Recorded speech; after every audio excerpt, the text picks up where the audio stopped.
हरे कृष्णा। तो आप सभी लोगों का हमारे रामायण जीवन उपयोगी शिक्षा के जितना विभाग है ये उसमें स्वागत है। पिछला कक्षा में क्या हुआ था कोई बता सकता है? किसको याद है? अगर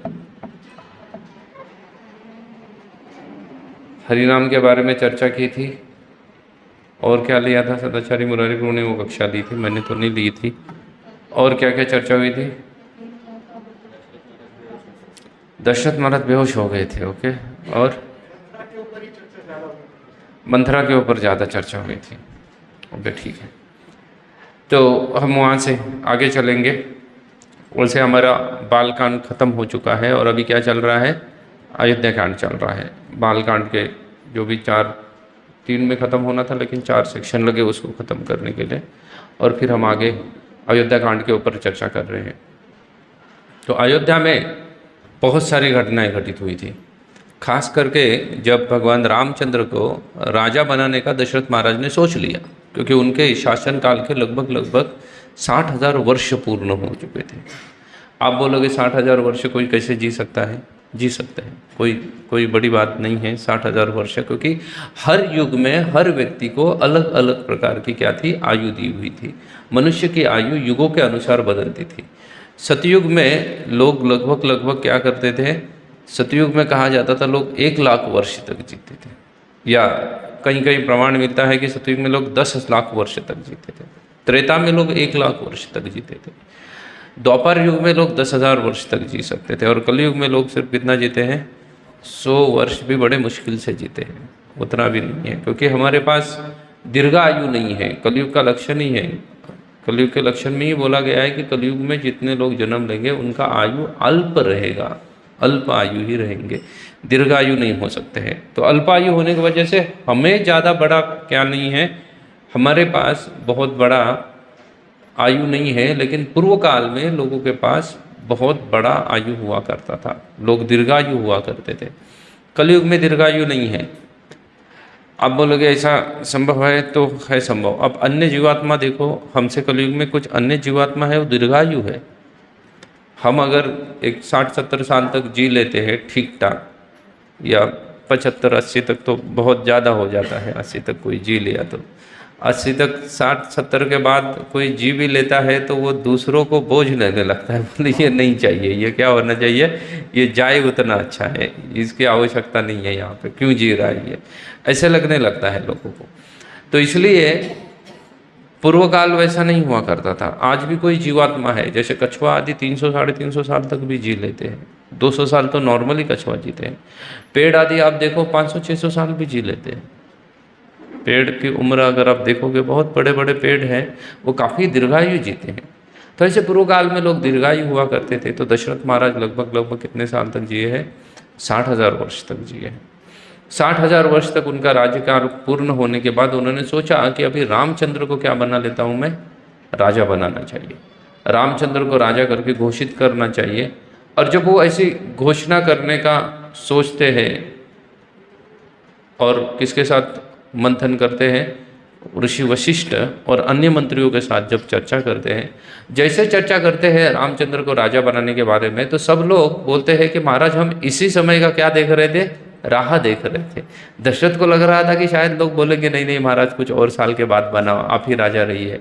लेकिन दशरथ को लगता है कि ये लोग तो क्या बड़े हैं, राह देख रहे हैं कि मैं कब हट जाऊंगा और राम कब राजा बनेंगे। तो वो वशिष्ठ जी को पूछते हैं कि शुभ मुहूर्त कौन सा है? तो बोलते कल का ही शुभ मुहूर्त है। इसलिए प्राय आप देखोगे कि ये चीज़ का बारे में महाराज रामचंद्र को राजा बनाने वाले हैं दशरथ महाराज, इस चीज़ के बारे में भरत और शत्रुघ्न को कुछ पता नहीं था, क्योंकि वो तो कहाँ गए थे? अपने मामा के गांव चले गए थे, ननियाल गए हुए थे। तो ननियाल जाने की वजह से उनको इस बारे में किसी भी प्रकार की कोई सूचना नहीं मिली थी। और तुरंत दूसरे दिन अगर करना है राज्याभिषेक तो फिर पता करना भी बड़ा मुश्किल है। और इस बात से पूरी अयोध्या क्या है? अयोध्या खुशी से झूम रही है। अयोध्या में सब जगह पे तोरण पताका आदि लगाए जा रहे हैं। सड़कों को क्या किया जा रहा है? सुगंधित जल से धोया जा रहा है। सिर्फ धोया नहीं जा रहा है, सुगंधित जल से सड़कों को आदि को धोया जा रहा है। अन्य काफ़ी जगहों पे जहाँ जहाँ आवश्यक है वहाँ पे दीप स्तंभ खड़े किए जा रहे हैं, दीप लगाए जा रहे हैं। ऐसी कई सारी घटनाएं अयोध्या में हो रही है। इस बात से कई बड़ी प्रसन्न है, क्योंकि राम को राजा बनाने वाले हैं। इस बात से कई को बहुत बड़ी प्रसन्नता होती है, और कई को जो प्रसन्नता होती है इस बात को लेके कि रामचंद्र को क्या बनाया जाएगा, राजा बनाया जाएगा। इसलिए कई भी क्या कर रही हैं, दान आदि कर रही है। पूर्व काल में देखो प्रसन्नता का एक लक्षण होता है, कौन प्रसन्न होता है और किस तरीके से कार्य करेगा। जब क्षत्रिय या ब्राह्मण प्रसन्न होते हैं तब वो क्या करेंगे, दान आदि पुण्य कार्य करना चालू करेंगे, जब उनको प्रसन्नता होती है। और शूद्र को जो प्रसन्नता होती है तब वो क्या करेगा, वो डांस पार्टी रखेगा, रेव पार्टी रखेगा, दारू पिएगा, इस तरीके से अपनी क्या करेगा, खुशी प्रकट करेगा। लेकिन जब क्षत्रिय या ब्राह्मण परिवार में अगर कोई प्रसन्न होता है तो वो क्या करेंगे, वो दान दे देंगे। तो इसलिए कई बहुत सारा दान देती है। लेकिन मंथरा आके उसको क्या करती है, बताती है कि आप क्या कर रहे हो, आप गलत कर रहे हो, आप ठीक नहीं कर रहे हो भैया। क्यों ठीक नहीं कर रहे हो, तो फिर वो कुछ कारण बताती है। मंथरा कुछ कारण बताती है, और वो कारण बताती है उसमें से प्रथम कारण बोलते हैं कि देखो भरत के साथ बड़ा क्या हो रहा है, अन्याय हो रहा है। क्योंकि अगर राम को राजा बनाना ही था तो भरत आने तक राह नहीं देख सकते थे, लेकिन नहीं देखी जा रही है राह। बल्कि क्या किया जा रहा है, राम को पहले ही भरत जब नहीं है उसकी अनुपस्थिति में राजा बनाया जा रहा है। उनकी उपस्थिति के बारे में देखा ही नहीं जा रहा है कि भरत उपस्थित हो और फिर उनको राज्य प्रदान करे। ऐसा बोला, ऐसा नहीं, कुछ नहीं किया जा रहा है। उनकी अनुपस्थिति में क्या किया जा रहा है, राम का राज्याभिषेक किया जा रहा है। बोले दूसरी बात यह है कि बोले ये तो क्या है, बहुत धार्मिक राजा है। कौन, महाराज दशरथ क्या है, मूलतः धार्मिक है, तभी तो उनके घर में भगवान प्रकट हुए हैं। तो ये धार्मिक होने से जैसे ही राज कारभार त्याग देंगे तो ये वानप्रस्थ आश्रम धारण कर लेंगे और कहाँ चले जाएंगे, जंगल चले जाएंगे। बोले जंगल जाने के बाद देखो पीछे कौन रह गया, उनकी रानियां तो यही रह जाएंगी, वो तो जंगल नहीं जाएंगे। बोले फिर तुम अगर यहाँ रहोगी तो तुम्हारा केयर टेक करने के लिए या तुम्हें जो भी कुछ तुम्हारा भरण पोषण कौन कर रहे थे, राजा कर रहे थे। अभी राजा ही नहीं रहेंगे, और रामचंद्र राजा बनते ही उनकी माता कौशल्या क्या बन जाएगी, राजमाता बन जाएगी। उनकी पत्नी सीता है वो क्या बन जाएगी, वो महारानी बन जाएगी। क्योंकि अभी वो राजा है तो राजा की पत्नी महारानी बनने वाली है। तो तुम्हारा महारानी पद भी छीन गया, और राजा यहाँ ना रहने की वजह से तुम्हें कौन देखने वाला है, तुम्हारे पास तो कोई कंट्रोल नहीं है, ना ही तुम्हारा पुत्र राजा बना हुआ है। तो बोले ऐसी परिस्थिति में तुम्हें ये सब ठीक नहीं है, तो तुम्हें क्या करना चाहिए, तो तुम्हें करना चाहिए कि तुम भरत के लिए राज्य मांग लो। कई को ये बात क्या आती है, पसंद आती है। वाल्मीकि जी लिखते हैं कि वास्तव में देवता बड़े अप्रसन्न थे, असंतुष्ट थे, क्योंकि भगवान रामचंद्र आए थे देवताओं का कार्य सिद्ध करने के लिए। लेकिन विवाह आदि करने के बाद भगवान क्या हो गए थे, अपने गृहस्थ आश्रम में रममान हो गए थे। नित्य रूप से उनका गृहस्थ आश्रम बहुत अच्छे से चल रहा था, तो भगवान वहीं पे थे। इसलिए देवताओं ने क्या किया, मंथरा की जो बुद्धि है ना उसको क्या कर दिया है, भ्रमित कर दिया। और इसलिए मंथरा ने जाके किसकी बुद्धि को भ्रमित किया है, कैकेयी की बुद्धि को भ्रमित किया। अभी ऐसा क्यों हुआ है, तो मैंने शायद पिछले कक्षा में आपको एक कथा सुनाई थी, कैकेयी के पूर्व जन्म की सुनाई थी ना कथा, कैकेयी के पूर्व जन्म की कथा सुनाई थी कि वो किस तरीके से क्या थी। वो पहले एक ब्राह्मण पत्नी थी, फिर वहाँ से क्या बन गई है, वो उसको श्राप के वजह से वो कहाँ बन गई, पिशाच योनि में चली गई। फिर एक ब्राह्मण ने उसको बचाया उस योनि से, और वही ब्राह्मण आगे चल के दशरथ महाराज बनते हैं। और उनकी ये जो पत्नी है जिसका नाम कलह था, वो कलह क्या बन जाती है, कैकेयी बन के आती है। सुनाई थी ये कथा ना, ये कथा सुनाई थी। तो ये भी एक कारण हो सकता है कि कैकेयी वैसा क्या कर रही है, वैसा कार्य कर रही है। इसलिए वो दशरथ वो क्या करती है, वो रुष्ट हो जाती है और कोप भवन में जाकर बैठती है। पूर्व काल में देखो अयोध्या में इतनी सुंदर सुविधाएं थी, अगर कोई रुष्ट होता है तो उसके लिए भी क्या है, अलग से सुविधा बनाई गई है कि तुम यहाँ जाके बैठो, उससे पता चल जाए कि तुम क्या हो, रुष्ट हो करके। हमारे यहाँ पे इतनी सुविधा नहीं है, हमारे यहाँ पे ना ही उतने प्रकार के क्या किए जा सकते हैं, भवन बनाए जा सकते हैं। वास्तव में हम कलयुग में हमारा जो जीवन, हम आप खुद ने आपको कितना भी धनी आदि समझ ले और समझ ले कि हम हाई क्लास क्वालिटी का जीवन जी रहे, नहीं जी रहे हैं। आप देखिएगा पूर्व काल में लोग जो विनिमय किया करते थे ना, सोने चांदी के ना क्या हुआ करते थे, कॉइन्स हुआ करते थे, उससे उससे बार्टर सिस्टम चलता या ये चलता था, व्यापार चलता था। उसके बाद वो क्या हो गया, बोले ये महंगा है, ये नहीं परवड़ेगा, इसलिए कहाँ पे आ गए, कॉइन स्टील्स के आने लगे। अभी जो कॉइन्स है वो क्या है, उसमें मेजॉरिटी तो स्टील कंटेंट ही ज़्यादा है कॉइन्स में। बोले ये कॉइन भी महंगे गिरने लगे हैं, महंगे गिर रहे हैं कॉइन्स। अगर आप थोड़ा सा देखो तो जितना कॉइन्स का ऊपर जितना मार्किंग किया जाता है ना, उससे ज़्यादा उसको बनाने का खर्चा आ रहा है। अगर आप थोड़ा सा जाके देखोगे आरबीआई क्या कर रही है तो आपको पता चल जाएगा कि कॉइन्स को छापने में जितना खर्चा आता है वो खर्चा ज़्यादा हो रहा है उसकी वैल्यू से। ऐसा कुछ तो बोला जाता है कि 10 रुपये का वो जो कॉइन आता है उसको छापने के लिए कुछ तो 11 रुपये खर्चा हो रहा है उसका, 10 रुपये का कॉइन बनाने के लिए, तो वो ज़्यादा महंगा हो गया। इसलिए क्या ला दिए, पेपर करेंसी ला दिए। अब पेपर करेंसी क्या है, जस्ट अ प्रॉमिसरी नोट्स है, वो कुछ है नहीं, उसका अपना वैल्यू नहीं है। उसका वैल्यू इतना ही है कि उसके ऊपर वो गवर्नर ने सिग्नेचर करके क्या दिया है, प्रॉमिस किया है, मैं धारक को 500 रुपये अदा करने का वचन देता हूँ। कब दूंगा कुछ नहीं लिखा है उसके ऊपर कि कब देंगे मैं 500 रुपये, ना आज दूंगा, कल दूंगा, परसों दूंगा, कुछ नहीं है। जस्ट प्रॉमिसरी नोट्स है, वो सब प्रॉमिस कर रहे हैं कि मैं दूंगा करके, कब दूंगा कुछ नहीं लिखा है। 500 रुपये अदा करने का वचन दे रहा हूँ, उतना ही प्रॉमिसरी नोट्स आए, वो भी परवड़ना बंद हो गया। ये भी महंगा गिर रहा है, इसलिए प्लास्टिक करेंसी इंट्रोड्यूस हो गया। आपके जितने सारे डेबिट कार्ड, क्रेडिट कार्ड, ये सब क्या है, प्लास्टिक करेंसी है। करेंसी है लेकिन प्लास्टिक है। मतलब हम गरीब बनते जा रहे हैं या अमीर बनते जा रहे हैं, समझ में नहीं आ रहा है कि किस तरफ जा रहे हैं हम लोग।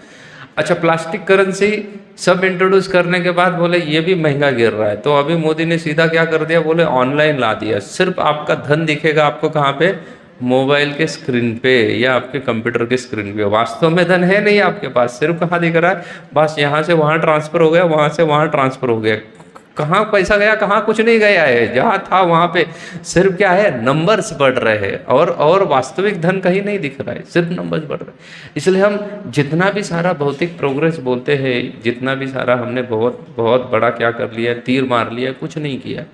न मैं अपने एक मित्र से चर्चा कर रहा था, वो बोले पूर्व काल में जब ऐसा कहा जाता है कि मनुष्य जंगल में रहा करते थे या आदिवासी या ज़्यादा गांव में रहा करते थे, तो लोग जो बेस्ट क्लॉथ होता था ना, वो होता था चमड़ी, किसी जानवर की चमड़ी को क्या करते थे, इस्तेमाल करते थे, और उनको बैकवर्ड कहा जाता है आज की परिस्थिति में।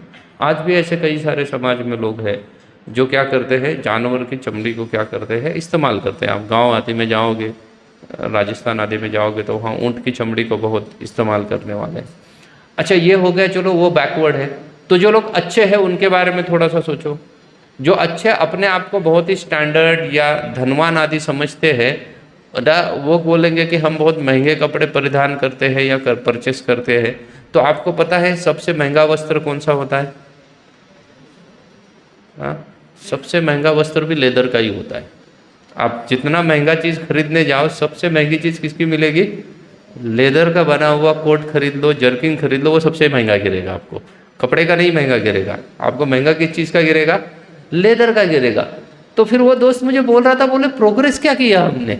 वो जिनको बैकवर्ड कह रहे हैं वो भी लेदर पहन रहा है, और ये भी क्या कर रहा है, प्रोग्रेस जो अपने आप को बड़ा समझ रहा है कि हमने बहुत प्रगति कर लिया, ये भी क्या कर रहा है, ये सिर्फ पॉलिश लेदर पहन रहा है। बस इतना ही फर्क है, उसका रॉ है, इसके पास पॉलिश है। तो हम भौतिक प्रगति जितना भी बोलते हैं वो हमने की हुई नहीं है वैसे वास्तविकता में। तो रामायण में भी ऐसी ही परिस्थिति है। तो क्या हो रही है, कई कई जाके बैठती है कोक भवन में, दशरथ महाराज आते हैं। दशरथ महाराज जब भी सुनते हैं कई के मुख से, कई बोलती है कि 14 वर्ष के लिए राम को कहाँ भेजो, वन में भेजो, और आप क्या करना, भरत को राजा बना देना। दशरथ महाराज के ऊपर मानो वज्रपात होता है। दशरथ महाराज उससे विनती करते हैं, बोले भरत को राजा बनाने में मुझे कोई दिक्कत नहीं है, बोले राम जितना प्रिय है उतना ही भरत प्रिय है, कोई दिक्कत नहीं, लेकिन राम को 14 वर्ष वनवास क्यों भेजना है? दशरथ महाराज का जो दुख है वो वही दुख है कि राम से वियोग हो जाएगा। उन्हें राज्य से कोई ये नहीं है, बोले भरत को राजा बनाना है, कोई दिक्कत नहीं है, भरत को राजा बना दो, लेकिन राम को तो क्यों 14 साल का वनवास भेजना है? लेकिन कई अपने बात पे अड़ी हुई है। दशरथ महाराज रात भर क्रंदन करते हैं, कभी वो मूर्छित हो जाते हैं, कभी शुद्ध ही पे आते हैं, फिर से मूर्छित हो जाते हैं, ऐसा ही पूरा रात भर चलता रहता है। दूसरे दिन सुबह राजा कहाँ नहीं आते हैं, कोर्ट में नहीं आते, राजा नहीं पहुंचते हैं दरबार में, तो उनका जो मंत्री है सुमंत, वो देखने आता है कैकेयी के महल में कि क्या हो गया राजा को। तो देखे दशरथ महाराज फर्श पे लेटे हुए हैं, क्रंदन कर रहे हैं, बारंबार राम राम करके पुकार रहे हैं, और कैकेयी बाजू में बैठी हुई है। तो सुमंत को पता चलता है कि कुछ तो क्या हो गया, सीरियस मैटर है बड़ा। तो इसलिए वो दूध भेजते हैं और रामचंद्र को बुलवाते हैं। भगवान रामचंद्र आते हैं, दशरथ महाराज को देखते ही प्रणाम करते हैं, माता कैकेयी को प्रणाम करते हैं, और दशरथ को पूछने ही वाले होते हैं, लेकिन दशरथ महाराज के पास उतना शक्ति नहीं है कि वो रामचंद्र को बोले कि आप कहाँ चले जाओ, वन चले जाओ। उतना शक्ति उनके पास नहीं था, ना ही वो उतना शक्ति जुटा पा रहे थे कि मैं बोल दूं कि राम को वन चले जाओ। तो कैकेयी देखती है कि ये कुछ बोल नहीं पा रहे, तो कैकेयी क्या करती है, स्वयं ही बोल देती है कि राजा का ये आदेश है कि आप क्या करो, आप 14 वर्ष के लिए वन चले जाओ, और राज्य किसको दिया जाएगा, भरत को दिया जाएगा। ये जब भगवान रामचंद्र सुनते हैं तब देखिएगा, ये सुनने के बाद रामचंद्र के मुखमंडल पे कोई किसी भी प्रकार का भाव प्रकट नहीं होता है, ना ही उनको खुशी होती है, ना ही उनको दुख होता है, दोनों नहीं होता है। जब ये परिस्थिति रामचंद्र की जब लिखी है तो वहाँ पे वाल्मीकि मुनि लिखते हैं, बोले ये महापुरुषों के लक्षण होते हैं। महापुरुष के जीवन में चाहे सुख आ जाए या चाहे दुख आ जाए, दोनों परिस्थिति में क्या नहीं होता है, दोनों परिस्थिति में वो समभाव से रहता है। भगवत गीता में भगवान स्वयं कहते हैं, आगमा पायुनो अनित्यः। ये क्या होता रहेगा, सुख और दुख क्या है, अनित्य है, वो नित्य रूप में नहीं रहने वाले।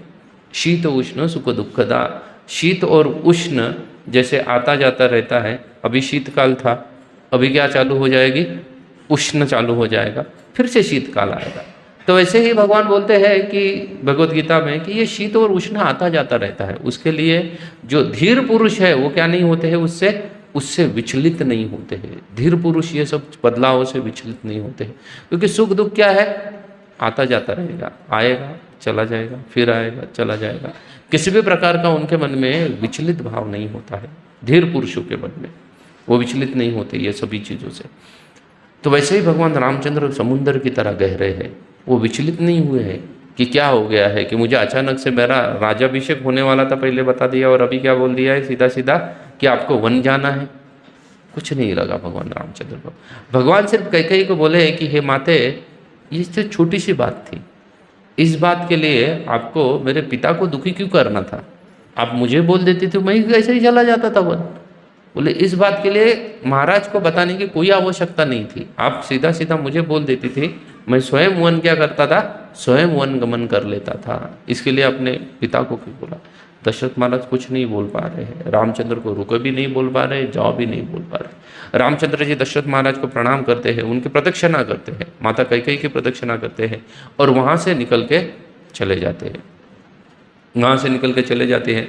वैसे तो ये उनकी दशरथ महाराज की पत्नी है। अन्य शास्त्रों में, नीति शास्त्र में कहा गया है कि पत्नी को, या अभी तो ये बीवी वगैरह शब्द ये सब उर्दू शब्द है, वो वास्तव में है नहीं है, ऐसा किसी भी प्रकार का कोई शब्द है नहीं वैदिक भाषा में।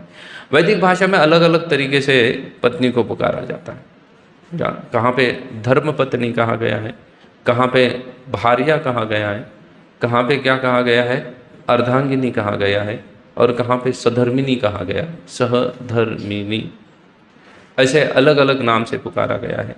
इस हर चीज़ का एक अलग अलग अर्थ होता है, ऐसा ही नहीं है। शास्त्र में कोई भी चीज़ दी हुई है तो सिर्फ लिखना है करके नाम नहीं लिया जाता। पहले तो भार्या कहा जाता है, जो अपने पति के भार को क्या करेगी, हरण कर लेगी या उसका साथ देगी वो भार उठाने में, उसको क्या कहा जाता है, उसको भार्या कहा जाता है, क्या उसी को भार्या कहा जाता है। उसके बाद फिर कहा गया है उसको अर्धांगिनी कहा गया है। अर्धांगिनी का मतलब होता है कि उसका सिर्फ पति के पुण्य में हिस्सा है, पाप में उसको कुछ लेना देना है नहीं, उसके सिर्फ क्या है, उसके प्रॉपर्टी के साथ उसको लेन देन है, उसके लोन के साथ कोई लेन देन नहीं है। ये अर्धांगिनी होती है, सिर्फ आधे में ही उसको हिस्सा है। उसके बाद धर्मपत्नी कहा गया है। धर्म पत्नी ये बहुत ही स्टैंडर्ड कंसेप्ट है। धर्म पत्नी का मतलब होता है जो पति के वो पतन के रास्ते से बचाए। धर्म के पतन से रास्ते से अगर कोई पति को बचाती है उसको धर्म पत्नी कहा जाता है, या जो पति को धर्म के रास्ते के ऊपर लेके आती है उसको धर्म पत्नी कहा जाता है। अभी कलयुग में तो ऐसा मिलना तो इम्पॉसिबल है अभी तो ना, इसलिए ये कंसेप्ट ही हटा दिए, ये सब कंसेप्ट अभी उपयोग में नहीं लाए जाते हैं। सहधर्मिणी जो पति के साथ धर्म के रास्ते पे चलने के लिए तैयार हो जाए उसे सहधर्मिणी कहा जाता है। कलयुग में सहधर्मिणी भी नहीं मिलेगी। पति अगर धर्म के रास्ते पे चलना भी चाहे तो उसको क्या करेगी, वो मना करेगी, वो मना करेगी। हमने कई बार देखा है जब हम पुस्तक वितरण करते हैं तो अगर कोई अकेला व्यक्ति है उसको आप बताओ ना भगवत गीता खरीद लो करके तो वो खरीद लेता है, लेकिन जो अपने पत्नी के साथ है वो नहीं खरीदता है ना। वो सब कन्विंस होने के बाद अपनी पत्नी की ओर देखेगा और बोलेगी हमारे घर पे है, बस वो घर पे है, बोल दिया तो है, नहीं है ये कुछ नहीं सोचेगा, वो बोलेगा नहीं चाहिए हमारे घर पे है, क्योंकि बोल दिया है उसने। तो आजकल सहधर्मिणी मिलना भी बड़ा मुश्किल हो गया है ना, जो धर्म के रास्ते पे साथ साथ चले, बल्कि शर्म के रास्ते पे चलने से क्या किया जाता है, रोका जाता है। इसलिए प्रायः हमारा कई सालों का मेरा खुद का अनुभव है प्रचार के इसमें, पिछले ना 12-15 सालों का अनुभव है। उसमें अगर माताजी अगर किसी की धर्म पत्नी भक्त बन जाती है ना तो उसका पति अपने आप धीरे धीरे भक्त बनता है, और ना भी बने तो उसको रोकता नहीं है। लेकिन अगर किसी का पति भक्त बनना चाहे ना, इम्पॉसिबल है, वो अकेला बेचारा भक्ति नहीं कर सकता है। अगर वो बनना भी चाहे, वो प्याज लहसुन त्यागना भी चाहे, वो नहीं त्याग सकता है, इम्पॉसिबल है उसके लिए। ये वास्तविकता है। तो ऐसा ही कार्य कुछ कौन कर रही है, ये कई कर रही है। भगवान रामचंद्र वहाँ से निकलते हैं, भगवान के चेहरे पे कोई भाव नहीं है, कोई कुछ नहीं हुआ है। वो वहाँ से चलते हैं और जाते हैं सीधा सीधा अपने माता के महल में। उनकी माता कौशल्या के महल में जाते हैं। देखते हैं माता कौशल्या क्या की हुई है, यज्ञ कार्य में लगी हुई है। लक्ष्मण जी उसके साथ में है, तभी माता कौशल्या के साथ में लक्ष्मण जी है। कौशल्या क्या कर रही है, यज्ञ कार्य कर रही है, यज्ञ आदि में लगी हुई है, क्योंकि उनको भी तो पता है रामचंद्र जी क्या बनने वाले हैं, राजा बनने। जाके कौशल्या को प्रणाम करती है। प्रणाम करने के बाद कौशल्या उनको आशीर्वाद देती है। वाल्मीकि जी लिखते हैं दीर्घायु भव करके आशीर्वाद देती है। आशीर्वाद देने के बाद वो अपने माता को कहते हैं कि माते, मुझे पिता ने आदेश दिया है दंडकारण्य जाने का। ये जो मेरा राज्याभिषेक वगैरह होने वाला है, बोले ऐसा कुछ नहीं होने वाला है, पिता ने मुझे आदेश क्या दिया है, कहाँ चले जाओ, दंडकारण्य चले जाओ। जैसे ही ये बात सुनती है वैसे कौशल्या मानो कटे पेड़ की भांति गिर जाती है। अगर किसी पेड़ को काटने से वो गिर जाता है, उस तरीके से राम के वियोग सहन ना कर पाने की वजह से कौशल्या क्या होती है, कटे पेड़ की भांति गिर जाती है। लक्ष्मण जी कौशल्या को संभालते हैं, और संभालने के बाद लक्ष्मण जी कहते हैं कि ये मुझे पता है ये किसका किया हुआ है, कैकेयी ने बोला हुआ है, ये राजा ने नहीं बोला हुआ, इसलिए मैं क्या करता हूँ, बोले हम कैकेयी का क्या करते हैं, वध कर देते हैं। भगवान रामचंद्र लक्ष्मण को समझाते हैं कि बोले ये कार्य क्या नहीं है, ये कार्य क्षत्रिय उचित नहीं है। क्षत्रिय किसी भी स्त्री का वध नहीं कर सकता है, स्त्री अवध्य होती है, उसका वध नहीं किया जा सकता है। कौशल्या को तो अब तक समझ में नहीं आ रहा है कि क्या किया जाए या क्या नहीं किया जाए। कौशल्या रामचंद्र को बोलती है कि मैं आपको वन जाने का आदेश नहीं दे सकती है, ना ही मैं ऐसा आज्ञा तुमको दे सकती हूँ, और अगर तुम वन जाना चाहते हो तो फिर मैं क्या करूँगा। तो बोलती है कौशल्या कि मैं भी तुम्हारे साथ वन आऊँगी करके, नहीं तो मैं तुम्हें वन जाने की आज्ञा नहीं देती हूँ। भगवान रामचंद्र बहुत सुंदर तरीके का संवाद है वहाँ पे, वाल्मीकि रामायण में बहुत सुंदर संवाद का वर्णन हुआ है।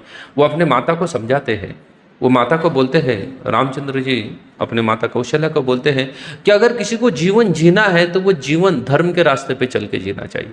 अधर्म से जीने से बोले कुछ फायदा नहीं है, जीवन में कोई लाभ नहीं है। कोई व्यक्ति कुछ धन प्राप्त भी कर ले लेकिन वो अधर्म के रास्ते से कर रहे तो उससे कोई लाभ नहीं है। अगर जीवन जीवित ही रहना है व्यक्ति को तो कैसे रहना चाहिए, उसको धर्म के रास्ते पे चल के जीवित रहना चाहिए, अपना जीवन यापन धर्म के रास्ते पे करना चाहिए। अधर्म के रास्ते पे अगर कोई अपना जीवन यापन कर रहा है तो उससे कुछ लाभ नहीं है। कौशल्या जी समझ नहीं पाते हैं। कौशल्या जी कहती है कि धर्म और अधर्म की बात यहाँ पे कहाँ आ गई है, आप तो आए थे क्या मांगने के लिए, वन जाने की। तो बोले देखो माते, एक पुत्र का धर्म होता है किसकी आज्ञा का पालन करना चाहिए, पिता के आज्ञा का पालन करना चाहिए। और एक पत्नी का धर्म होता है कि उसको किसकी आज्ञा का पालन करना चाहिए, अपने पति की आज्ञा का पालन करना चाहिए। बोले इसलिए माते हमें दोनों को किस रास्ते पे चलना चाहिए, धर्म के अनुसार चलना चाहिए। मेरा धर्म है पिता की आज्ञा का पालन करना, तो मुझे वनगमन करना चाहिए। और आपको यही रह के किसकी सेवा करनी चाहिए?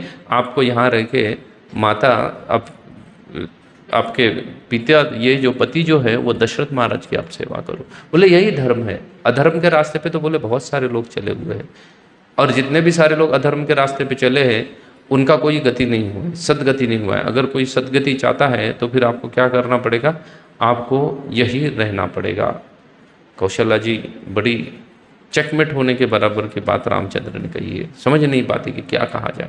तो रामचंद्र को समझाने लगी है कि क्या है, आप जो कर्तव्य पालन बोल रहे हो वो ठीक है, लेकिन क्या हुआ है, आप अगर जंगल में चले जाओगे तो आप वहाँ रहोगे कहाँ पे, खाओगे कहाँ पे? वहाँ कौशल्या जी कहती है, कौशल्या जी बोलती है कि तुम वन में जब चले जाओगे तो तुम भोजन क्या करोगे? वहाँ तो खाने के लिए कुछ नहीं है। बोले हमारे यहाँ पे अयोध्या में अग्निज नाम के चावल का वर्णन किया है। वाल्मीकि जी लिखते हैं, कौशल्या जी कहती है कि अग्निज चावल जो है वो तो हमारे यहाँ पे नौकरों को दिया जाता है। अब ये अग्निज चावल क्या है? तो हम अभी जिसको सबसे स्टैंडर्ड चावल मानते हैं ना, बालम राइस जो होता है ना, उसको अग्निज चावल कहा करते थे पहले। अग्निज अन्न जब लिखा जाता है तो ये अग्निज अन्न जो है उसको अभी बालम राइस कहते हैं। तो ये अग्निज अन्न बोलती है, ये सब किसको खिलाया जाता है? ये नौकरों को खिलाया जाता है। मतलब आप सोचो इंसान क्या खाते होंगे, या राज परिवार के लोग क्या खाते होंगे अयोध्या में। बोले ये तो सिर्फ नौकरों के लिए बनाया जाता है। तो बोले तुम वहाँ पे जाके फल मूल कंदमूल आदि खा के कैसे जीवन यापन करोगे? रामचंद्र कौशल्या को कहते हैं देखो क्या है, हर किसी को अपने दैव और कर्म के ऊपर निर्भर रहना चाहिए। दोनों की चर्चा करते हैं, दैववाद और कर्मवाद की। बोले दोनों के ऊपर निर्भर रहना चाहिए व्यक्ति को। और बोले अगर मेरे दैव के अनुसार मुझे कहाँ जाना है, वन में जाना है, तो मुझे क्या करना चाहिए? उसको स्वीकार करना चाहिए। ये दैववाद और कर्मवाद दो चीज़ें होती है, मनुष्य को दोनों को पकड़ के चलना चाहिए। बहुत सारे लोग हैं वो सिर्फ संसार में कर्मवादी है, और कुछ लोग होते हैं वो सिर्फ दैववादी होते हैं। लेकिन दोनों से जीवन नहीं यापन होता है। जीवन यापन करने के लिए दोनों की आवश्यकता है। आपने जीवन में पेड़ लगा दिया, आम का पेड़ लगा दिया, तो ये आम का पेड़ लगाना क्या बन गया है? ये कर्म है, इसको कर्मवाद कहते हैं। लेकिन वो आम के पेड़ के ऊपर फल आएगा या नहीं आएगा, ये क्या है? ये दैववाद है, ये दैव है। आप सिर्फ कार्य कर सकते हो, फल का आप कोई अपेक्षा नहीं कर सकते हो। आप देखिएगा आम के भी पेड़ होते हैं ना, उनमें हर साल फल नहीं लगते हैं। क्योंकि मैं उस एरिया से हूँ जहाँ आम के बहुत सारे बगीचे होते हैं, वहाँ हर साल फल नहीं लगते। एक साल लगते हैं तो एक आधा साल नहीं लगते हैं फल। सिर्फ आम के बारे में नहीं, किसी भी फल के पेड़ के बारे में हर साल उसमें फल लगे ऐसा कोई ज़रूरी नहीं होता है। किस साल लगेंगे, किस साल नहीं लगेंगे, किस साल फल लग के भी क्या हो जाएंगे, सबके सब फल गिर जाएंगे, वो टिकेंगे नहीं। तो फिर फल लगेगा, वो पकेगा, टिकेगा, बड़ा होगा, लगेगा, ये किसका कार्य है? ये दैव का कार्य है। इसको आप कुछ कर सकते हो क्या? नहीं कर सकते हो। लेकिन कर्मवाद हमारे हाथ में, पेड़ लगाना हमारे हाथ में, उसकी शुश्रूषा आदि करना, उस पेड़ की चिंता आदि करना, ये हमारे हाथ में। वैसे हमारे जीवन में जितना भी सारा हम कर्तव्य कर सकते हैं वो हमारे हाथ में है, उसको व्यक्ति को करना चाहिए। और अन्य कोई चीज़ें हो सकती है वो हमारे हाथ में नहीं है, उसको दैववाद के ऊपर क्या करना चाहिए? छोड़ देना चाहिए। उसको दैववाद के ऊपर छोड़ देना चाहिए। जैसे गृहस्थ आश्रम में आप सभी रह रहे हो प्रायः, तो आपके बच्चे जैसे ही बड़े हो रहे हैं उनको पढ़ाना लिखाना, ये आपका क्या है? ये आपका कर्मवाद है, आपका कर्म है, आपने करना चाहिए। लेकिन वो बच्चे ने बड़ा होने के बाद और आप बूढ़े होने के बाद आपका ख्याल रखेगा या नहीं रखेगा, ये क्या है? ये दैववाद है। उसकी कोई गारंटी है क्या?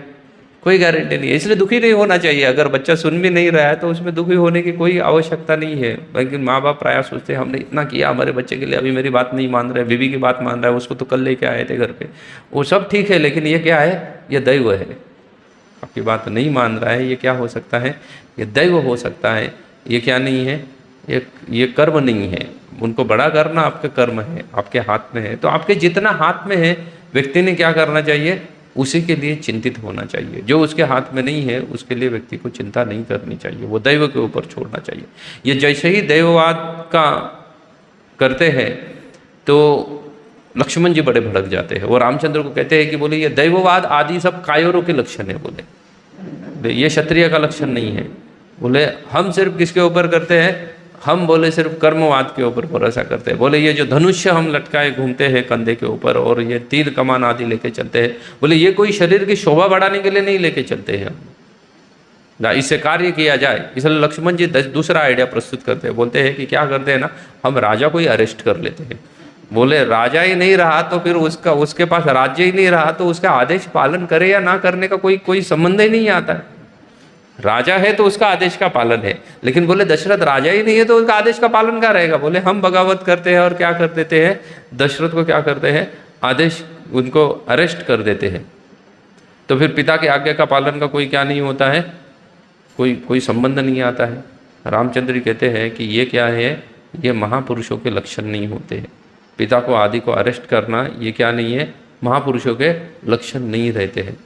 इसलिए भगवान रामचंद्र कौशल्या को कहते हैं कि आप क्या करो, आप यही रहिए और महाराज दशरथ की क्या कीजिएगा, सेवा कीजिएगा, उनका ध्यान रखिएगा। और मैं तो बस 14 साल बोला है, मैं युग जाया और 14 साल खत्म होते ही क्या आ जाऊँगा, फिर से लौट के आ जाऊँगा।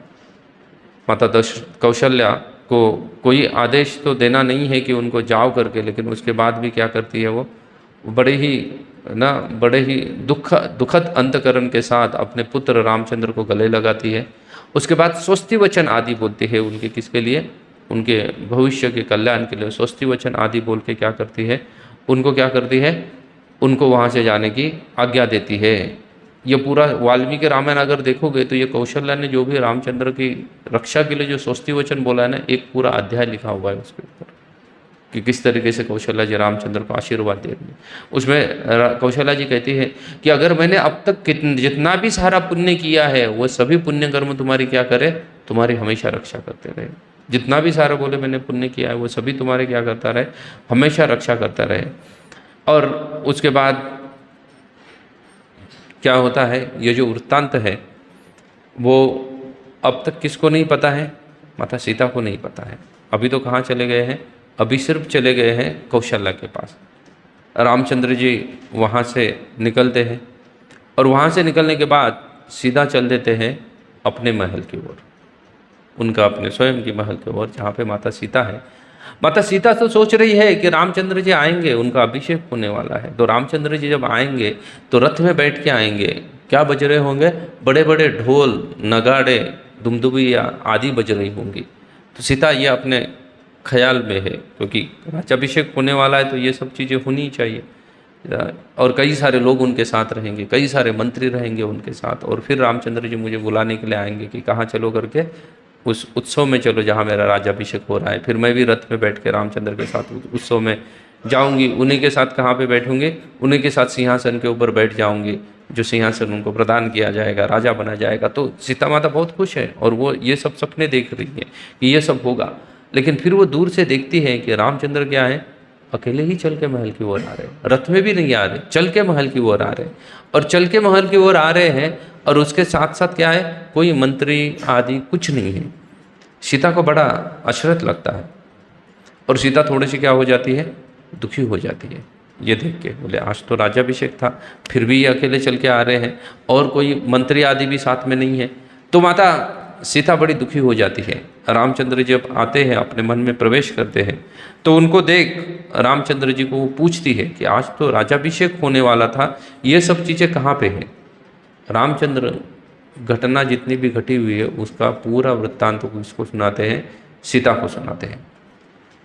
ये सब वृत्तांत सुनने के बाद माता सीता को भी कोई दुख नहीं होता है, उसको भी कुछ नहीं लगता है। बोले अगर महाराज का आदेश है वन जाना है तो हम भी वन चलेंगे, मैं भी क्या करूँगी, आपके साथ वन में आऊँगी। रामचंद्र जी कहते हैं नहीं, वन जाने का आदेश किसको दिया है, सिर्फ मुझे दिया है, मैं ही वन जाऊँगा, तुम मेरे साथ वन नहीं आ सकती हो। तो माता सीता बड़ी दुखी हो जाती है। अब वो दुखी हो रही है जब उसके पति ने उसको कहा कि तुम वन नहीं आ सकते हो, उसके पति का राज्याभिषेक नहीं हुआ इस बात से, या उनको वन जाने के लिए कहा है, 14 साल का वनवास बोला गया है, इस बात से माता सीता को कोई दुख नहीं हुआ था। लेकिन दुख अभी कब होने लगा है, अभी होने लगा है जब भगवान रामचंद्र ने उनको कह दिया कि आप मेरे साथ क्या नहीं आ सकती हो, वन में नहीं आ सकती हो। यह जब उनको बताते हैं तो माता सीता बड़ी दुखी हो जाती है। माता सीता कहने लगती है कि ऐसा कौन सा अपराध मैंने आपके चरणों में किया है कि आप मुझे मना कर रहे हो आपके साथ वन आने के लिए। माता सीता कहती है कि देखिए, अगर आप मेरे साथ, मैं आपकी क्या हूँ, अर्धांगिनी हूँ, इसलिए मैं क्या करूँगी, मैं आपके साथ वन में चलूँगी ही चलूँगी। जहाँ जहाँ पे कांटे आदि होंगे उसको मैं क्या करूँगी, रास्ते में चलते हुए उसको मैं साइड करती रहूँगी, ताकि क्या हो जाए, आपके क्या हो जाए, चलने में किसी भी प्रकार का दिक्कत ना आए, इसलिए मैं आपके साथ वन चलूँगी ही चलूँगी। रामचंद्र जी सीता को डराने का प्रयास करते हैं। रामचंद्र सीता को कहते हैं कि देखो, तुम राजकुमारी हो, तुमने कभी वन देखा है कि अपने जीवन में अब तक नहीं देखा हुआ है, तुमको पता भी है वन क्या होता है, कुछ पता नहीं है। तो क्या कहते हैं, वो कहते हैं कि ये सब जो है ना, वन में जाना तुम्हारे लिए ठीक नहीं है, तुम्हें नहीं वन जाना चाहिए। तो क्या करना चाहिए? बोले वन में क्या है? बोले वन में बहुत तेज बहाव वाली नदियाँ होती है, तुम बह के चली जा सकती हो, तुम्हें कोई आदत नहीं है उन तेज बहाव वाली नदियों को पार करने की। बोले वन में बहुत बड़े बड़े क्या होते हैं, जानवर होते हैं जो तुम्हें डरा सकते हैं या मार भी सकते हैं। जंगल में सर्प, बिच्छू आदि बड़े बड़े क्या होते हैं, क्रूर हिंसक पशु रहते हैं। वह हिंसक पशु भी क्या कर देंगे, तुम्हें तकलीफ पहुंचा सकते हैं, इसलिए तुम मेरे साथ वन में नहीं चल सकती हो। सीता माता को देखो, अपने पति के ऊपर कितना विश्वास है। ये बेसिकली है ना, थोड़ा सा ये जो अयोध्या कांड है ना, ये बेसिकली प्रेम भरा संबंध का वर्णन ज़्यादा आया है इसमें, और दूसरे तरीके से कहेंगे तो ये बहुत भावनिक है, इसमें कोई ड्रामा, ट्रेलर, युद्ध आदि कुछ नहीं है अयोध्या कांड में। तो अयोध्या कांड में माता सीता को देखो, अपने पति के ऊपर कितना विश्वास है। और बोले इतने सब बड़े जो जानवर हैं जो आप बोल रही हो, क्रूर हिंसक, शेर, चीता, भालू आदि बड़े बड़े जानवर हैं, बोले वो तो वैसे ही आपके दर्शन करके शांत हो जाएंगे। आप बोल रहे हो कि इससे क्या है, मुझे डर लगेगा या ये सब मुझे क्या करेंगे, क्षति पहुंचा सकते हैं, हानि पहुंचा सकती है। तो बोल रहे ये तो सिर्फ सब जानवर क्या करेंगे, आपका दर्शन लेते ही क्या हो जाएंगे, उनका स्वभाव बदल जाएगा, वो सब शांत हो जाएंगे। देखो कितना भगवान के ऊपर उनका भरोसा है। बोले सिर्फ भगवान के दर्शन मात्र से इन सब का क्या होने वाला है, स्वभाव परिवर्तन होने वाला है। क्या होने वाला है, इनका सबका स्वभाव परिवर्तन होने वाला है। इसलिए बोले इससे मुझे डरने की क्या आवश्यकता है कि कोई जानवर आदि आएंगे और उनसे मुझे क्या हो जाएगा, मुझे कुछ क्या हो जाएगा, मुझे डर लगने लगेगा। बोले इसका कोई आवश्यकता ही नहीं है। और फिर सीता बोलती है कि देखो, आप मुझे वन में मना कर रहे हो, लेकिन आपको पता है एक बार जनकपुर में एक सन्यासी आया था, उसने मेरी कुंडली देखी थी, और मेरी कुंडली देख के उसने बोला था कि इस लड़की को वन में क्या करना पड़ेगा, वास करना पड़ेगा। तो बोले वो कुंडली में लिखा है ना मेरे, तो मुझे जाना ही पड़ेगा वन में, आप मना कैसे कर सकते हो, मुझे आना ही पड़ेगा आपके साथ वन में। तो रामचंद्र जी बोलते हैं नहीं नहीं, फिर भी तुम वन में नहीं आ सकते हो। तो सीता का ये अस्त्र भी खाली चला जाता है। फिर माता सीता रामचंद्र को कहते, एक बार याद है मैं ऐसे ही बैठी थी आपके साथ यहाँ पे महल के ऊपर, और जंगल की ओर देख रही थी मैं, और आपको पूछा था कि मुझे वन जाने की इच्छा है, क्या मैं वन जा सकती हूँ? तब तो आपने हाँ बोल दिया था। बोले हाँ जाओ करके वन में।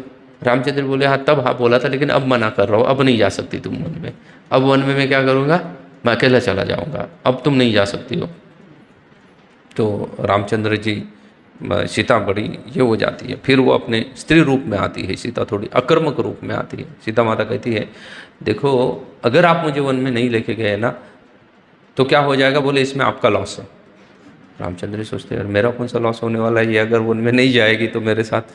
तो बोलते देखो, आप एक क्षत्रिय हो, एक बड़े योद्धा हो, सभी संसार में आपकी ख्याति है कि आप बहुत बड़े योद्धा हो, और आप अगर मुझे वन नहीं लेके जाओगे तो लोग क्या सोचेंगे आपके बारे में, सोचेंगे बोले ये राम अपनी स्त्री की रक्षा नहीं कर सकता है, इसलिए उसको कहाँ छोड़ के आ गया है, उसको महल में रख के आ गया और अकेला ही वन में आ गया। अभी इस बात का कोई कनेक्शन नहीं है इसके रक्षा का, लेकिन सीता क्या कह रही है, इस बात को कह के बोल रही है कि क्या कर सकते हैं, यह ऐसा नहीं हो सकता है, आपका क्या हो जाएगा, ख्याति नष्ट हो जाएगा। और अगर आप चाहते हो उसके बाद भी मैं यहीं पे रहूं, तो आप क्या करो, इससे अच्छा होगा कि आप मुझे लाके जहर दे दो, और मैं क्या करती हूँ, मैं जहर पी के क्या करती हूँ, अपना प्राण त्याग देती हूँ, और फिर आप वन चले जाओ, मुझे कोई दिक्कत नहीं है। भगवान रामचंद्र देखते हैं कि क्या नहीं है, ये मानने वाली नहीं है।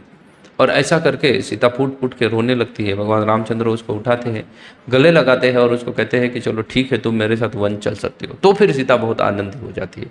ऐसा लिखा है वाल्मीकि जी ने कि जब भगवान रामचंद्र बोलते हैं माता सीता को आप मेरे साथ चल सकती हो, तब सीता का आनंद जो था वो रामचंद्र को राजा बनाया जाने वाला है इस समाचार को सुनने से जो आनंद हुआ था उससे दुगुनित था वो आनंद, कि भगवान उसको अपने संग कहाँ लेके जा रहे हैं, वन में लेके जा रहे हैं। इतना सब होने के बाद वहाँ पे लक्ष्मण जी तो वहीं पे है।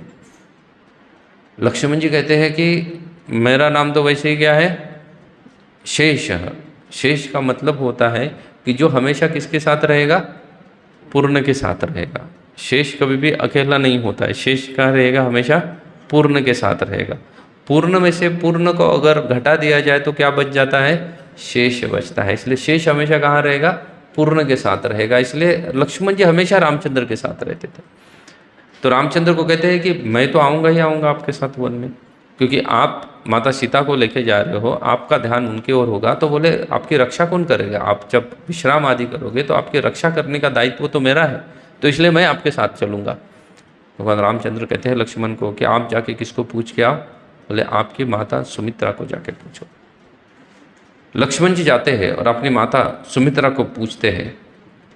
सुमित्रा ये बात को जब सुनती है कि रामचंद्र को वन में जाना है और लक्ष्मण जी साथ में जाना चाहते हैं, तो कहती है कि बोले आज से जो रामचंद्र ही तुम्हारे पिता है और वैदेही तुम्हारी क्या है, माता है, तुम्हें हमेशा उनकी सेवा में रहना चाहिए। देखो कुछ कुछ फर्क नहीं पड़ रहा है सुमित्रा को, कि उसका पुत्र को तो नहीं बोला गया है वन में जाने के लिए।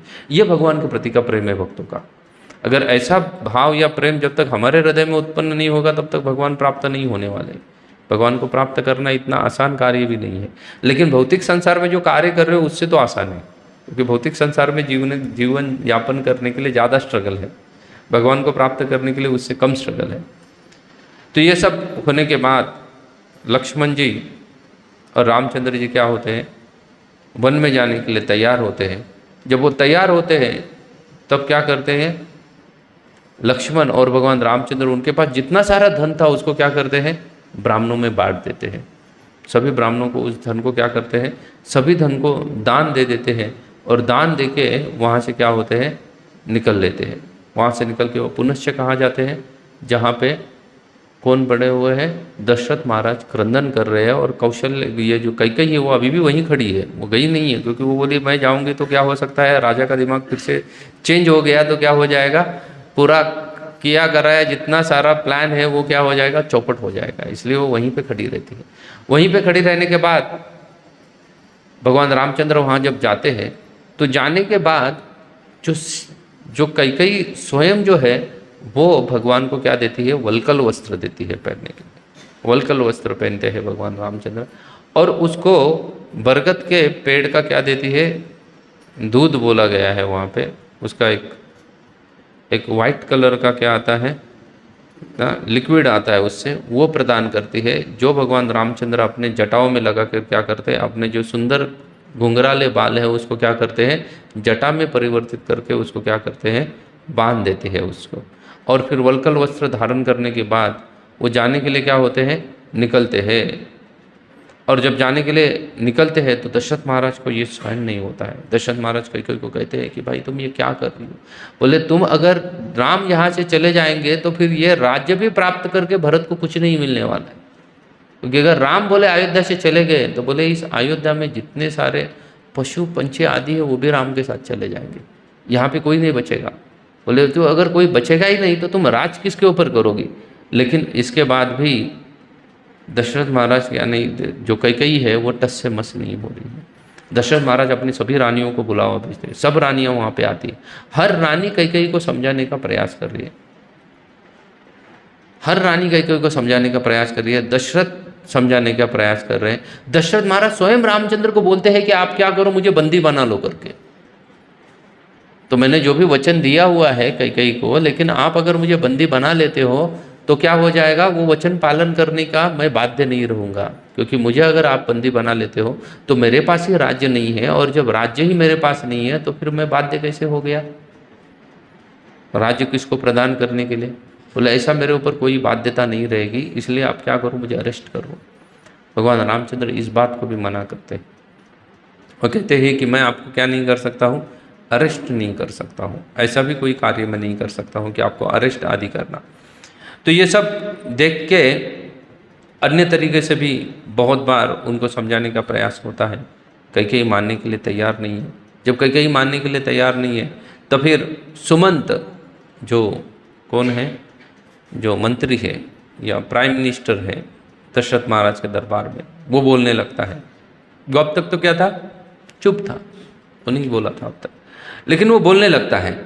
वो एक कथा सुनाता है और बोले ये कई है ना, ये कैसी रहेगी, ये अपनी माँ के जैसी ही रहेगी, ये कभी कुछ कार्य नहीं कर सकती। बोले मैंने एक कथा सुनी थी मेरे गुरु से। किसके बारे में? बोले कई के माँ के बारे में। क्या कथा सुनी थी? तो बोले ये कई के जो पिताजी है उनको उनके गुरु ने आशीर्वाद प्रदान किया था। कई के पिता को उनके गुरु ने आशीर्वाद प्रदान किया था, और वो आशीर्वाद ये था कि वो पंछियों की भाषा क्या कर सकते हैं, समझ सकते हैं। पंछी क्या बोल रहे हैं इस भाषाओं को क्या कर सकते हैं, वो समझ सकते हैं। ऐसा बोले मैंने सुना था। अच्छा, पंछियों की भाषा को अगर समझ सकते हैं ऐसा आपने सुना हुआ था। और बोले लेकिन उनके गुरु ने कहा था कई के पिता को कि ये किसी को बताना मत तुम, अगर किसी को बताओगे तो तुम्हारा क्या हो जाएगा, मृत्यु हो जाएगा। तो एक समय की बात है, कई के पिताजी कई के माता के साथ वन में गए थे घूमने के लिए, गार्डन गए होंगे या वन में गए होंगे, किसी पार्क में गए होंगे। तो जब वो गए थे तब वहाँ के पंछियों की जो किलबिलाहट है, उनके बीच का चलने वाला जो संवाद है, उसको सुन के वो स्वयं क्या कर रहे थे, मुस्कुरा रहे थे। और जब वो स्वयं उनका किलबिलाहट सुन के क्या कर रहे हैं, मुस्कुरा रहे हैं, जब मुस्कुरा रहे थे तब ये जो कई की माता है उसने पूछा उनको कि आप क्यों मुस्कुरा रहे हो, क्या हुआ कि आप हंस रहे हो? तो बोलते हैं कि मैं आपको नहीं बताऊंगा मैं क्यों हंस रहा हूँ करके। कई की माँ बोलते नहीं है, आपको क्या करना पड़ेगा, आपको बताना ही पड़ेगा, आप ऐसे कैसे बोल सकते हो कि आप नहीं बताओगे करके। और जो भी कुछ आप हंस रहे हो, जिस भी कारण से हंस रहे हो, वो क्या करो, मुझे बताना ही आपको पड़ेगा, आप मुझे बताइए कि आप क्यों हंस रहे हो करके। कई के पिता कहते हैं कि नहीं भाई मैं नहीं बता सकता हूँ, कुछ कारण है इसकी वजह से, और अगर मैं तुम्हें ये सब क्या करूँगा, बता दूंगा तो फिर क्या हो जाएगा, मेरा मृत्यु हो जाएगा, इसलिए मैं ये सब तुम्हें नहीं बता सकता। कई की माँ कहती है कि भाई आपका मृत्यु हो जाएगा तो भी क्या कर जाएगा, चल जाएगा, लेकिन फिर भी मुझे जानना है कि तुम क्यों हंस रहे हो। आपका मृत्यु भी चल जाएगा लेकिन क्या है, मुझे जान के ही लेना है कि तुम क्यों हंस रहे हो करके। तो सुमंत कहते हैं जैसी माँ वैसी बेटी रहेगी। बोले उसकी माँ भी तभी उसके पति का देहांत हो सकता है, मृत्यु हो सकता है, उसके बावजूद भी वो क्या करती है, जानने का प्रयास करती है, उनको प्रेशराइज करती है, और उसी में उसके पिता का देहांत होता है। कई कि वो फाइनली वो जान ही लेती है कि भाई कि क्यों आप हंस रहे थे, और जबकि उनको जिसने वरदान दिया था उन्होंने क्लियरली बताया था कि आप किसी को बताना मत करके, अगर आप बताते हो तो फिर आपका क्या हो जाएगा, आपका मृत्यु हो जाएगा। और ये कई के माता को पता था, ऐसा नहीं कि उनके पिता ने बताया नहीं, बोला मैं अगर तुम्हें बताऊंगा तो मेरा मृत्यु हो जाएगा, लेकिन उसके बावजूद भी कई की माता क्या करती है, उनके पिता को प्रेशराइज करती है कि नहीं भाई आपको बताना ही पड़ेगा कि आप क्यों हंस रहे हो करके, ना मैं जानना ही चाहती हूँ, ये मेरा क्या है, अधिकार है, मुझे जानना ही है कि तुम मुझे बिना परमिशन लिए तुम हंस कैसे सकते हो, मुझसे परमिशन लिया बिना, इसलिए मुझे जानना ही है कि तुम क्यों हंस रहे हो करके। और जब ऐसा परिस्थिति में जब कई के पिता बोलते हैं तो फिर उनका क्या हो जाता है, मृत्यु हो जाता है। सुमंत कहते हैं कि ये उसी की बेटी है, तो इसलिए यहाँ पे राजा का मृत्यु हो जाए, प्रजा का मृत्यु हो जाए, इसको कुछ लेन देन नहीं है। इसको क्या है, इसको सिर्फ एक ही चीज़ से संबंध है, और वो संबंध है उसको कि क्या है, मैंने कहा ना रामचंद्र जाएंगे 14 साल के लिए वन में, तो बस वो जाएंगे, तुम कुछ भी करो लेकिन किसी भी प्रकार का परिवर्तन नहीं होने वाला है, उनको जाना ही पड़ेगा वन में। इतना सुनने के बाद भी कई को कुछ फर्क नहीं पड़ा है। कई चुपचाप वहाँ पे खड़ी है, और सुमंत ने ये सब सुनाने के बाद भी कई को क्या नहीं पड़ा है, कोई फर्क नहीं पड़ा है। दशरथ महाराज रोने लगते हैं। दशरथ महाराज बोले कि भाई मैंने तो सोचा था कि तुम बहुत सुंदर कन्या हो, इसलिए मैं तुम्हें क्या किया है, विवाह करके यहाँ पे लेके आया, लेकिन अभी जब तुम्हें देखा तो मुझे लग रहा है कि मैंने इतने सालों से क्या किया है, कांटे वाले पेड़ को दूध पिलाया है। जिस पेड़ में कांटे होते हैं या कांटे ही उगते हैं, ऐसे पेड़ को मैं क्या कर रहा हूँ, अब तक दूध से सींच रहा हूँ। ऐसे दशरथ महाराज विलाप करने लगते हैं। दशरथ महाराज कहते हैं कि चलो ठीक है, रामचंद्र जी अगर वन जा रहे हैं तो सुमंत तो कहते हैं कि पूरा राजकोष खाली कर दो और किसको दे दो, रामचंद्र के साथ भेज दो। जितना भी सारा बोले वैभव धन आदि संपत्ति है अयोध्या में, वो किसके साथ भेजी जाए, रामचंद्र के साथ भेजी जाए। कई अब तक चुप बैठी थी, वो तुरंत मना कर देती है, बोले ये नहीं भेज सकते हो करके। बोले आप महाराज ऐसा आदेश नहीं दे सकते हो। बोले क्योंकि आपने मुझे वचन दिया है कि आपने राज किसको देना है, भरत को देना है। और जब राज भरत को देना है तो पूरा राजकोष आदि किसके अधिकार में चला गया, भरत के अधिकार में चला गया। इसलिए आप ये सब राजकोष को क्या नहीं कर सकते हो, दे नहीं सकते हो, ये सब आप नहीं कर सकते हो।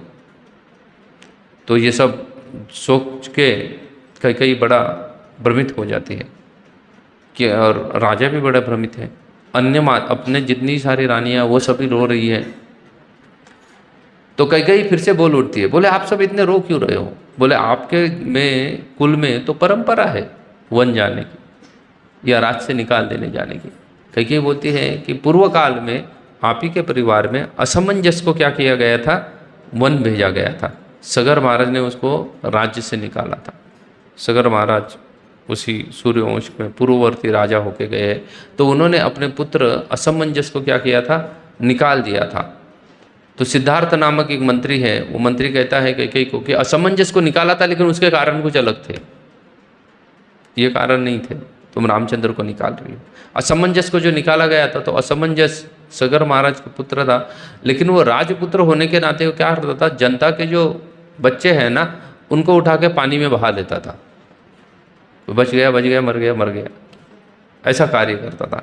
और इसलिए राजा ने क्या कर दिया, उसको बैन कर दिया, उसको महल से निकाल दिया या राज्य में से निकाल दिया। लेकिन बोले रामचंद्र ने तो ऐसा कुछ नहीं किया, क्योंकि बोलते हैं कि ये सब मैं नहीं जानती। रामचंद्र जी पिता को कहते हैं कि देखो, रामचंद्र जी वहाँ पे सुंदर वर्णन देते हैं। वो कहते हैं कि अगर हम किसी को गाय दान दे देते हैं ना, तो फिर हमें वो गाय को बांधने वाली जो रस्सी होती है ना, उससे आसक्त नहीं होना चाहिए कि भाई ये गाय के गले की रस्सी छोड़ के चले जाओ करके। अपने गाय ही दान दे दी तो उसके बांधने के लिए जो उसके गले में रस्सी बंधी हुई है उसको भी क्या करने दो, जाने दो गाय के साथ। क्यों इतना सोच रहे हो, उसको गाय के साथ जाना आवश्यक है। लेकिन दशरथ महाराज जो बोल रहे हैं ना कि खजाना भेजो, ये भेजो, वो भेजो, ये इस सिलसिले में रामचंद्र कह रहे हैं कि अगर गाय ही दान दी जाए तो गाय के साथ उसकी रस्सी भी चली जाती है। इसलिए आप ये सब के बारे में मत सोचो। ज़्यादा लोभ रखना राज्य से ठीक नहीं है। देखो रामचंद्र जी के लिए राज्य का सोच रहे हैं दशरथ महाराज, लेकिन फिर भी रामचंद्र जी क्या कह रहे हैं कि राजपाट आदि के लिए ज़्यादा लोभ व्यक्ति को नहीं रखना चाहिए।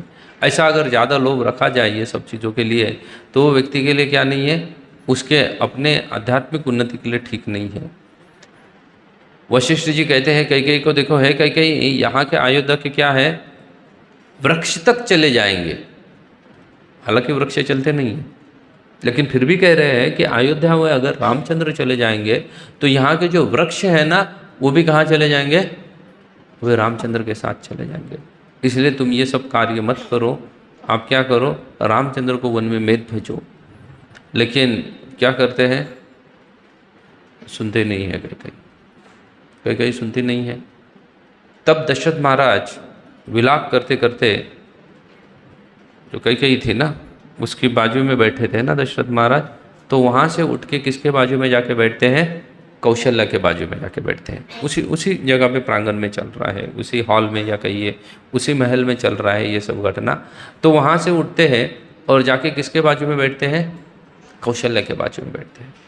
क्योंकि उनको पता है अभी सबसे ज़्यादा दुखी कौन है, कौशल्या, क्योंकि उसका पुत्र बन जा रहा है।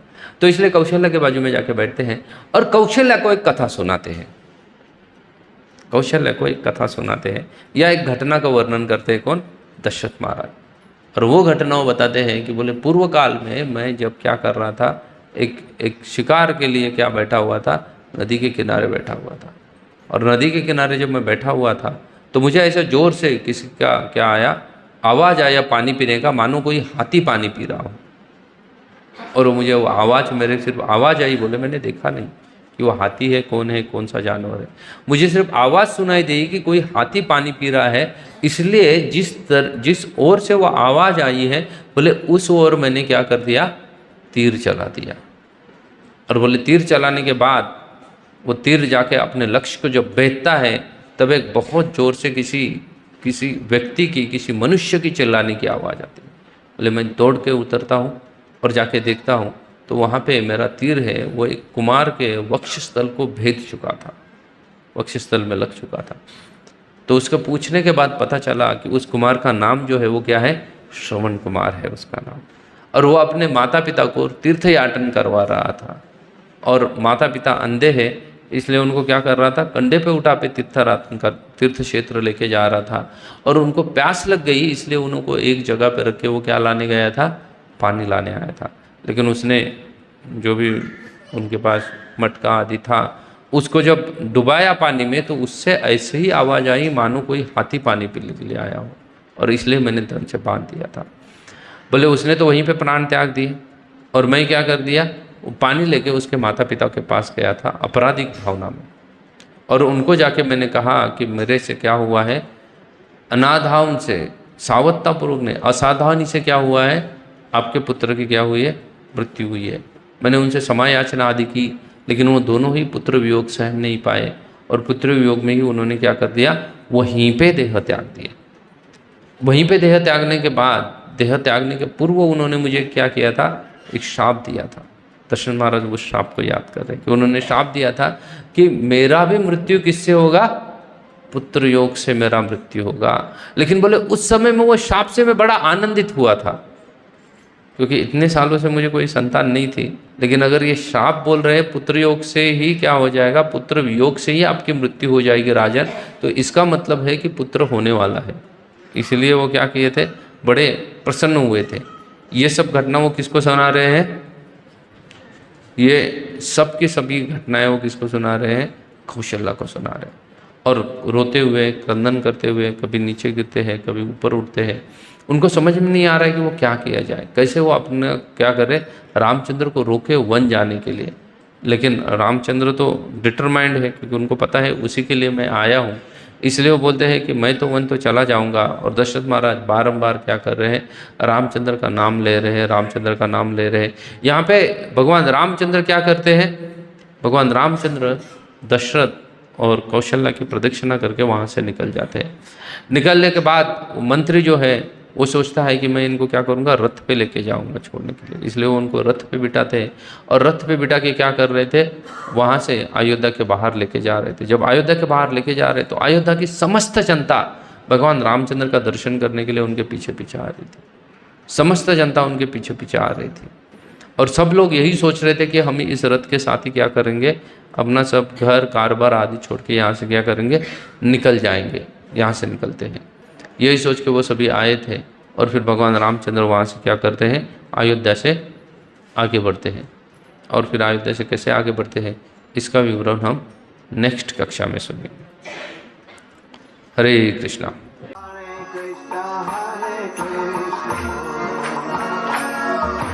Krishna